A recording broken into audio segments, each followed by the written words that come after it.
Shall we begin? Shall we begin? So,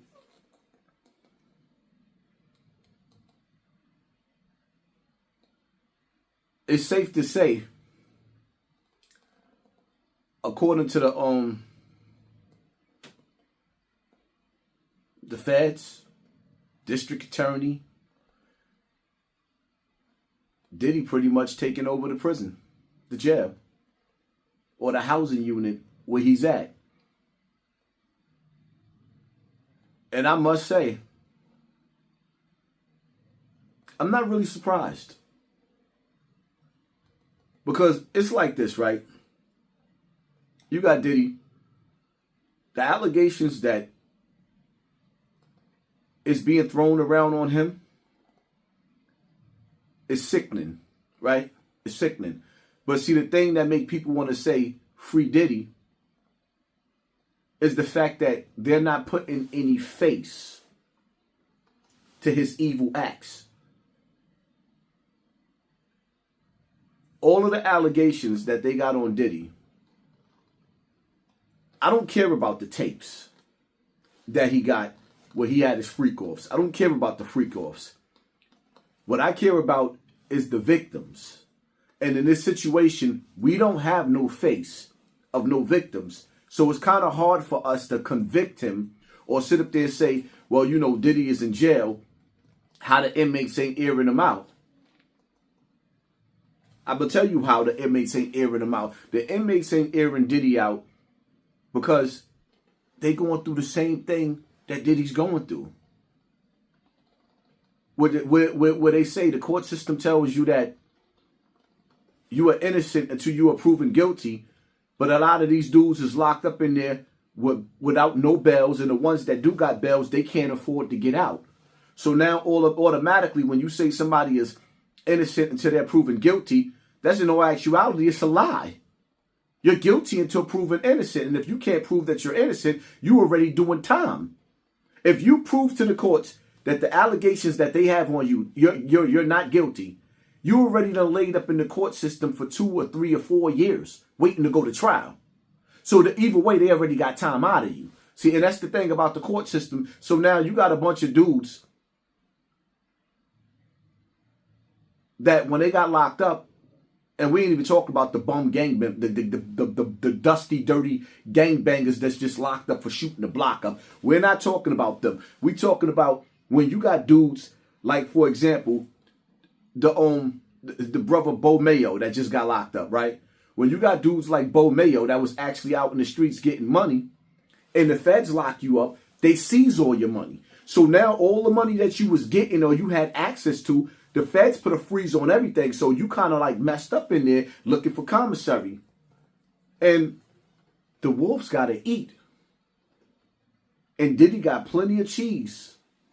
He got plenty of bread to spread around. So that's why Diddy is able to live in the feds the way he's living. And what they basically saying is that he's using the inmates' phone calls to reach out to the victims. And he's pretty much weakening their case from the feds. What I don't like is, you know, the recent video that he posted up, or rather his kids posted up on his birthday, his 55th birthday. His kids were saying happy birthday to him. That right there showed a different side of Diddy, a beautiful side of Diddy. And it showed the world that he has a sensitive and a loving side. And, you know, one thing I will say, and this is what I got to stand on it and I got to be real, because I don't hate nobody to the point to where that I can't sit up there and say, yo,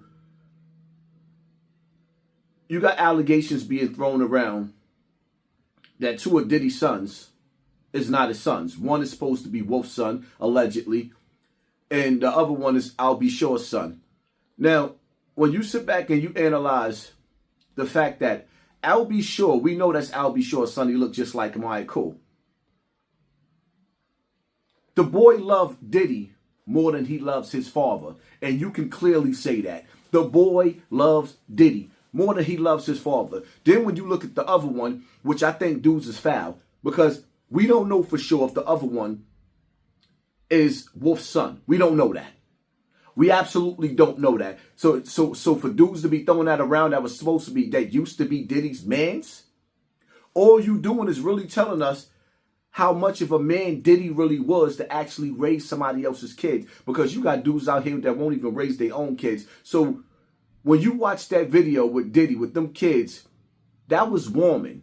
It showed that there's another side of Diddy that the court system don't want you to see. So now they try to accuse Diddy of pretty much trying to use his children to influence the jury. Well, it worked. Because it shows that even though that man has some evil in him, he has some good in him. It worked.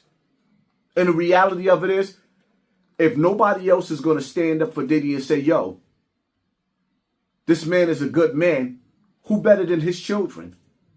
I mean, I get it. You got victims out there, or rather, not even so much victims. I can't even say victims. I don't know. Because I'm not seeing any faces. We know, we get it. Diddy is a monster. There's no ifs, ands, and buts about that. But the picture that they're painting of him, there's no faces to that. There's no faces. I need to see faces. I'm sorry. Where's the faces at? Where's the voices at? I'll stand behind any true victim. Me being a survivor myself, I would stand behind any victim. But we don't see them.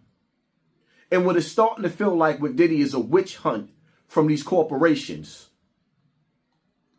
That's my take on the situation. Nah, I'm not screaming free Diddy. That's God's job to do. I'm not screaming free Diddy. Not yet. Because the reality of it is, the allegations that we hearing about Diddy, it's evil. And we know a lot of it is definitely true. Can we prove it? No. But at the same time, God has the keys to all locked doors. And if it is meant for Diddy to come home and survive this humiliation ritual that they got him going through to distract us, then it be the will of God.